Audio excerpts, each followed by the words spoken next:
மனிதம் விதைப்பம் குழு சார்பாக மகளிர் தின வாழ்த்துக்கள். எங்கள் ஊரில் எங்களுக்கு தெரிஞ்ச ஒரு 4 ஹீரோயின்ஸை உங்களுக்கு அறிமுகப்படுத்துகிறோம், பாருங்கள்.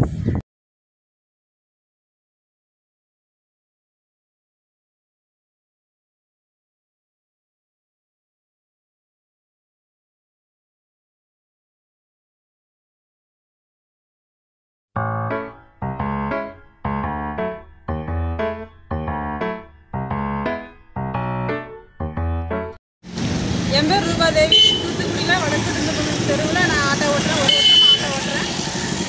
எங்கள் வீட்டுக்கார கூலி வேலை தான் பார்க்காங்க, வருமானம் காணலை. அதனால் என் தம்பி 2 ஆட்டோ வச்சுருக்கோம். அதில் ஒரு ஆட்டோ அவன்கிட்ட தம்பி நான் ஆட்டோ ஓட்டுறேன் அப்படின்னு சொன்னேன். அவன் எனக்கு ட்ரைனிங் கொடுத்தான். ஒரு வருஷமாக ஓட்டிக்கிட்டு இருக்கேன்.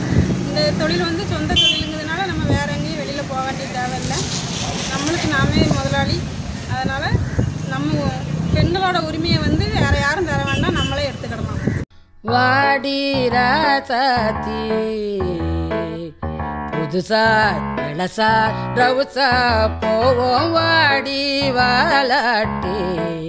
அந்த அக்காவோட ஆட்டோவில் நீங்களும் ட்ராவல் பண்ணணும் அப்படின்னு வச்சிங்கன்னா எங்களோட லிங்க் டிஸ்கிரிப்ஷனில் அந்த அக்காவோட நம்பர் கொடுத்துருக்கோம். அதை கால் பண்ணுங்கள். நீங்களும் அந்த ஆட்டோவில் ட்ராவல் பண்ணிட்டு உங்களோட எக்ஸ்பீரியன்ஸை கீழே கமெண்ட்டில் பண்ணுங்கள்.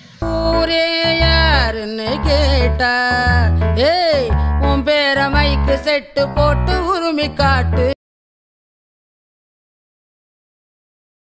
இவங்க பேர் வந்து சுப்புத்தாயி. இவங்க கடந்த 15 வருஷமாக பார்த்தீங்க அப்படின்னா தூத்துக்குடி ரயில்வே ஸ்டேஷன், அதாவது தூத்துக்குடி ரயில் நிலையம் பக்கத்தில் ஒரு 15 வருஷமாக வந்து ஒன்னாங்கேட் இருக்குது. அந்த ஒன்னாங்கேட்லேருந்து காந்தி சிலை போகிற வழியில் தேங்காய் வச்சுட்டு இருக்காங்க. இவங்களுக்கு என்ன அப்படின்னா, நிறைய பேர் இந்த ஏரியாவை கடந்து போகிறோம். நம்ம போகிற போக்கில் ஒரு தேங்காவோ இல்லை ஒரு 2 தேங்காவோ எடுத்தோம் அப்படின்னா இந்த ஆட்சிக்கு நம்மளால் முடிஞ்ச ஹெல்ப் நம்ம பண்ணி கொடுத்த மாதிரி ஆச்சு.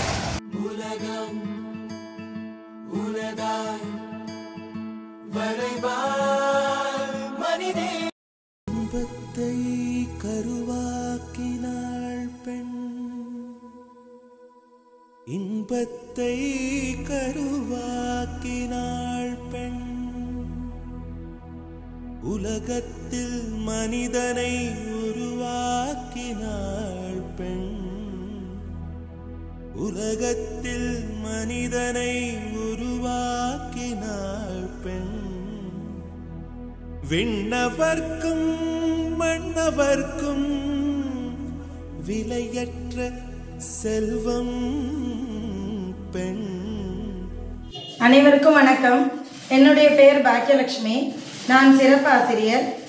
எனக்கு ஒரு சிறப்பு குழந்தை இருக்கிறான். அவனுக்கு வயது 22. நான் கடந்த 17 வருடங்களாக சிறப்பாசிரியர் பணியில் இருந்தேன். அதன் பிறகுதான் நம்பர் 18 தெப்பக்குளம் தெரு சிவன் கோயில் அருகில் ஜெயஸ்ரீ கல்யாண மண்டபம் அருகில் இந்த அதாவது மனவளர்ச்சி குன்றியோருக்கான பராமரிப்பு மற்றும் பயிற்சி மையத்தை தொடங்கி நல்ல முறையில் செயல்படுத்தி கொண்டிருக்கிறோம். எங்களுடைய மையத்தில் 35 குழந்தைகள் இருக்கிறார்கள். அதில் பெற்றோர்கள் அல்லாத குழந்தைகளும் இருக்கிறார்கள், தாய் அல்லது தகப்பனார் இல்லாத குழந்தைகளும் இருக்கிறார்கள். எங்களுடைய மையத்திற்குள்ள சிறப்பம்சம் உணவு, உடை, இருப்பிடம் மற்றும் உடற்பயிற்சி, yoga, meditation plus speech therapy, physiotherapy ஆகிய போன்ற அத்தனை பயிற்சிகளையுமே இலவசமாக நாங்கள் கொடுத்து கொண்டு இருக்கிறோம். எங்களுடைய தேவைகளை ஒரு சிலர் வந்து கண்டறிந்து பூர்த்தி செய்து கொண்டு இருக்கிறார்கள். எங்களுடைய குழந்தைகளுக்கான உதவிகளை மேலும் சிலர் பார்த்துவிட்டு எங்களை உதவுமாறு தாழ்மையுடன் கேட்டுக்கொள்கிறோம். வணக்கம்.